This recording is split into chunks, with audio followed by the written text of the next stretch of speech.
रोज एक नई कहानी देखने के लिए चैनल को सब्सक्राइब करें और बेल आइकन दबाना ना भूलें। किसी शहर में दिवाकर अपनी बीवी अनिता और इकलौती बेटी श्रुति के साथ रहता था। श्रुति बेहद गुणवान थी, पर उसे हर चीज का शो ऑफ करने की बहुत बुरी आदत थी। वो हमेशा ही अपनी सहेलियों और रिश्तेदारों में खुद को ऊंचा दिखाने के लिए महंगे कपड़े और गहने लिया करती थी। उसके माता पिता उसके शॉपिंग के बिल देखकर अक्सर चौंक जाते थे, पर अपनी इकलौती बेटी की डिमांड फुलफिल करना तो उनका फर्ज था। ऐसे ही एक दिन सब लोग श्रुति की दोस्त प्रिया की शादी में जाने के लिए तैयार हो रहे थे। अरे तुम लोग तैयार हुए या नहीं? अनीता, श्रुति, कहाँ हो तुम? अरे बस आ रही हूँ, साड़ी के बिल लगा लो। अरे इतना टाइम लगता है क्या तैयार होने में? और वो हमारी वो लाडली बिटिया कहाँ है?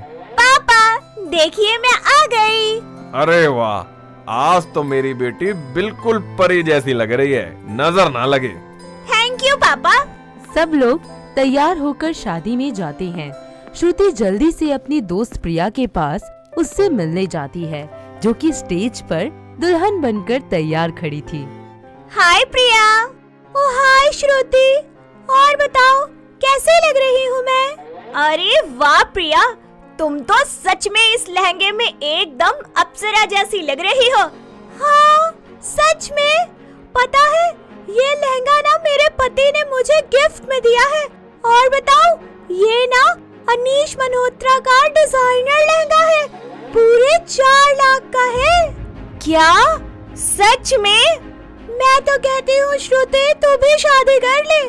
शादी संपन्न होने के बाद सभी लोग घर आ जाते हैं। प्रिया की कही बातें श्रुति के दिल में जल्दी से शादी करने की ख्वाहिश पैदा कर देती है। कुछ वक्त बीत जाता है। ऐसे ही एक दिन, मम्मी मुझे भी शादी करनी है। क्या? हाँ, मुझे भी प्रिया की तरह शादी करनी है और अच्छे अच्छे महंगे डिजाइनर कपड़े पहनने हैं। शादी कोई मिठाई थोड़ी है। मम्मी मुझे नहीं पता, शादी करनी है तो बस करनी है, नहीं तो मैं ये घर छोड़कर भाग जाऊंगी। हे भगवान, ये लड़की तो ना पागल ही हो गई है। आप मेरी शादी करवाओगे या मैं किसी लड़के के साथ भाग जाऊं?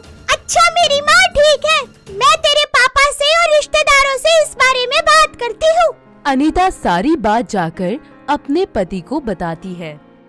अरे भाग्यवान, मुझे लगता है कि अब हमें हमारी श्रुति बिटिया की शादी करवा देनी चाहिए। अरे जिम्मेदारी सर पर आएंगी तो इसकी बेफजूल खर्च की आदत में भी तो सुधार आएगा। जी वैसे बात तो आपकी बिल्कुल सही है। हाँ तो मैं कल ही पंडित जी से बात कर लेता हूँ। कुछ दिन ऐसे ही बीत जाते हैं और एक दिन श्रुति के लिए अर्पित नाम के लड़के का रिश्ता आता है। अर्पित अपनी माँ गीता के साथ श्रुति को देखने उसके घर आते हैं। और बताइए बहन जी, आने में कोई परेशानी तो नहीं हुई आपको? नहीं, जरा भी नहीं। वैसे बाकी बातें तो होती रहेंगी। आप जरा लड़की को तो बुलाइए। हाँ। तभी वहाँ श्रुति हाथ में चाय और नाश्ता लिए चल कर आती है। अर्पित उसे पहली नजर में ही देखकर पसंद कर लेता है।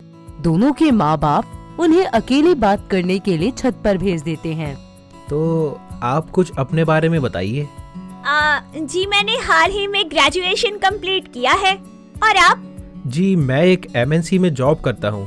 वैसे आपका शादी को लेकर क्या सपना है? वैसे तो मैं अपनी शादी में ना अनीश मल्होत्रा का डिजाइन किया हुआ जरी के वर्क वाला लहंगा पहनना चाहती हूँ। प्लीज आप मेरे लिए वही लेकर आना। शादी हुई नहीं, डिमांड पहले ही रखती। जी क्या हुआ? नहीं कुछ नहीं। इस तरह अनीश मल्होत्रा का डिजाइनर लहंगा पहनकर थोड़े ही दिन बाद श्रुति की शादी अर्पित से हो जाती है। शादी के कुछ दिन तक तो सब अच्छा चलता है, एकदम बटर की तरह। पर घर के कामों में उसका मन ही नहीं लगता। वो रोज ही अर्पित से नई और महंगी चीजों की डिमांड करने लगती है। कभी साड़ी तो कभी सोने के कंगन तो कभी डायमंड का नेकलेस। अर्पित कैसे न कैसे उसकी हर डिमांड को पूरा करता था। ये सब देखकर उसकी सास गीता को बहुत तेज गुस्सा आता था।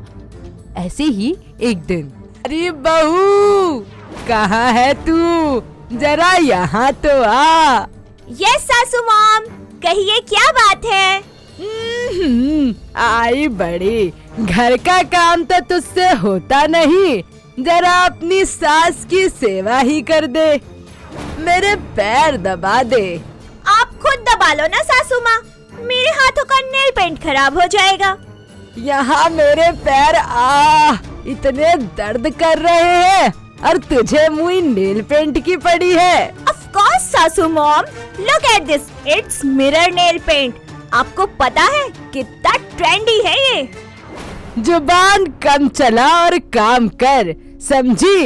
इस तरह रोज ही गीता अपनी बहू को घर के काम और जिम्मेदारियों के बारे में समझाती, पर श्रुति की कान पर जूं तक नहीं रेंगती। ऐसे ही वक्त बीतता जाता है। एक शाम अर्पित ऑफिस से घर आता है तो देखता है कि श्रुति गुस्से में मुंह फुलाकर अपने कमरे में बैठी है। अरे मेरी जान, क्या हुआ? मुंह फुलाकर क्यों बैठी हो भाई? आप मेरा बिल्कुल भी ख्याल नहीं रखते। 6 महीने हो गए हैं हमारी शादी को और अभी तक हम हनीमून पर नहीं गए। बात समझने की कोशिश करो, शादी में इतना खर्चा हो गया है और फिर तुम्हारी रोज रोज की डिमांड और अब ये हनीमून। अरे बाबा, मैं इतना नहीं कर सकता। क्या नहीं कर सकते हो? तो शादी ही क्यों की मुझसे, बोलो। तुम अपना ध्यान घर के काम और माँ जी की सेवा में लगाओ, समझी? दिन बीतते जाते हैं। अर्पित और श्रुति के बीच रोज रोज किसी न किसी बात को लेकर कलह होता ही रहता है। ये सब देख गीता को बिल्कुल भी अच्छा नहीं लगता। वो अपनी बहू को समझाने के लिए उसके पास जाती है। अरे बहू, मेरी बात सुन, ऐसे घर में रोज रोज कलेश करना अच्छी बात नहीं है। आप कुछ ना ही कहे ना तो ज्यादा अच्छा है सासू मॉम। अरे ओ, क्या मतलब है तेरा? मुझे ना सब पता है। आप ही अर्पित के कान भरती है ताकि वो मुझे शॉपिंग पर ना लेके जाए। मेरी अकल पर पर्दा गिरा था भगवान, जो मैं यहाँ तेरे से सर खपाने चली आई। हाँ तो जाओ ना फिर, मैंने थोड़ी ना बुलाया था आपको यहाँ मेरे पास सलाह देने। वो श्रुति को एक जोरदार चाटा रसीद के देता है। ये क्या है श्रुति? तुम्हारी हिम्मत कैसे हुई मेरी माँ से ऐसे बात करने की? अभी के अभी माफी मांगो। नहीं मांगूंगी माफी, मैंने गलती क्या कहा है और तुमने मुझ पर हाथ कैसे उठाया? मैं अभी के अभी ये घर छोड़कर जा रही हूँ। अरे बहू, ऐसा मत कर, ये छोटी छोटी बातों पर घर छोड़कर नहीं जाते। माँ नहीं, जाना है तो जाने दो। हाँ हाँ जा रही हूँ। तुम तो यही चाहते हो कि मैं ये घर छोड़कर चली जाऊँ और तुम दोनों माँ बेटे सुकून से रहो।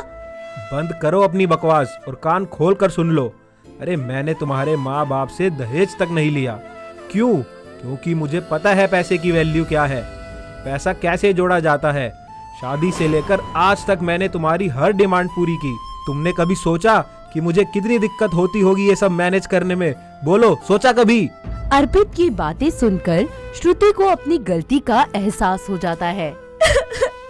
प्लीज प्लीज अर्पित जी, मुझे माफ कर दीजिए। मैंने अपने बेफिजूल के खर्च और शो ऑफ की आदत में इतना खो गई थी कि मुझे समझ ही नहीं आ पाया कि मैं कितना गलत कर रही हूँ। मुझे माफ कर दीजिए। नहीं नहीं, तुम्हें तो घर छोड़कर जाना है। जाओ बाबा जाओ, मैं तुम्हें माफ नहीं करूँगा।